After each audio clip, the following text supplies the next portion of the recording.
Well, Oscar buzz is in the air and Australia is pretty well represented in the many nominations. The Australian-New Zealand co-production of The Power of the Dog, Fauzia's seen it. It received 12 nominations, including for Best Picture and Director. Take a look. Open up the gate, let him out.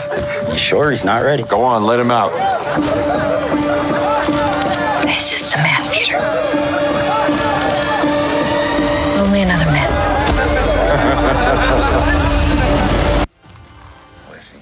Oh, it is a fantastic film. If you haven't seen it, quick, watch it. While the film deserves the many accolades, applause should also be reserved for the cinematographer Ari Wegner, who is only the second woman to receive a nomination in her category. We are so honoured to welcome Ari to Weekend Breakfast. Ari, congratulations on the nomination. Thanks so much. Now, as I understand it, you are up against fellow cinematographer, friend and Aussie, Greg Fraser, who's been nominated for his work on Dune as well. Have you had conversations between the two of you? WhatsApp messages maybe exchanged? Who's going to win this? Yeah, we message quite a bit in general. So the Australian film industry is super small, so we all kind of know each other. I'm really honoured to be nominated alongside him. He's a good friend and an amazing cinematographer. So I guess the world will decide whether each of us, neither of us, could win it. So yeah, I couldn't think of someone better to be on this journey with. Ari, you know, when you were approached by this project, I read that the script hadn't been finalised yet. So you went to the book, the Thomas Savage 1967 novel, to get a sense of what the story was about. Was that how and when you started to shape the visuals for this beautiful film? Yeah, the book's an incredible read, and I'd highly recommend it if anyone loves the film to read it, because it's just such a beautiful piece of literature, and it describes in really beautiful detail some of the images you're seeing there, these kind of every detail in the saddles and the landscape and the light and that whole world. So it's incredibly visual as a book, and definitely some images came to me reading it. And then Jane's adaptation of the screenplay is also gorgeous. And then Jane and I spent about a year working together before we shot. So yeah, definitely some early images in the book, and then building more and more throughout the year to get to what you see there.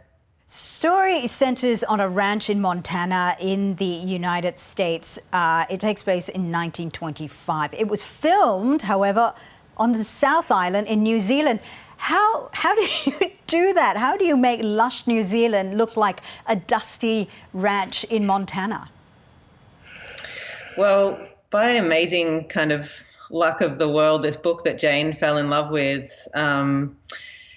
happens in Montana, and she knows that part of New Zealand incredibly well. And those two places actually look remarkably similar geographically. We did a lot of research to make sure that we were doing something plausible. And also in many ways, there's been a lot less development in New Zealand, in the South Island, than there has been in Montana since the 1920s. So we really wanted a location where we could look 360, and we didn't have to avoid bridges or farm infrastructure that does exist in a lot of places in Montana. So New Zealand was fantastic for us. It was just it's obviously devastatingly beautiful down there. And yeah, just research. And I mean, that's the real fun of filmmaking, kind of the magic of no one knows what's on either side of the frame, just outside of it. So as long as our angles worked, then we were pretty confident it would work. You're making history. You are the second female to be nominated for cinematographer in the Oscars. Jane Campion, of course, making history here. The first woman to be nominated twice in the director category as well. I read that you'd been a long-time fan of Campion's work. Who isn't, really? Was it unnerving to work with her that closely and for over a year?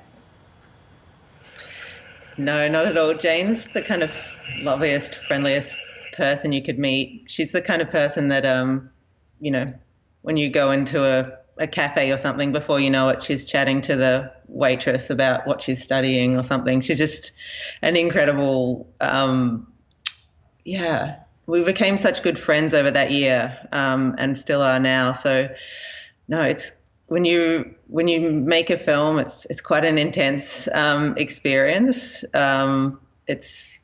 It's intense, and the hours are kind of long, and you're in the weather, and it's not always easy. So having someone who's a real friend beside you, I think, is so important, and to always have each other's back and be rethinking ideas kind of on the fly, as well as going with the ideas that we prepped for all those hours. No, Jane's an absolute pleasure to work with, and I'm so happy for her and her all the nominations that the film's got. When I really look back at the origin, it's just Jane's incredibly hard work. She never stops. Well, I'll tell you something, Ari. I watched this last night. I loved it. It's absolutely stunning. You and Campion make a wonderful team together. I am, however, going to put you on the spot here and ask whether you've practiced your acceptance speech yet. Well, I've got about 6 weeks to. Everyone has an Oscar speech, so you must have practiced it.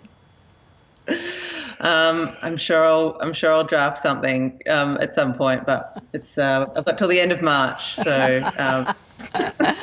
Well, we wish you all the best. We're so proud of you, and we thank you so much for sharing your amazing skills and talents with us. Congratulations and best of luck. Thanks so much. Thanks for having me.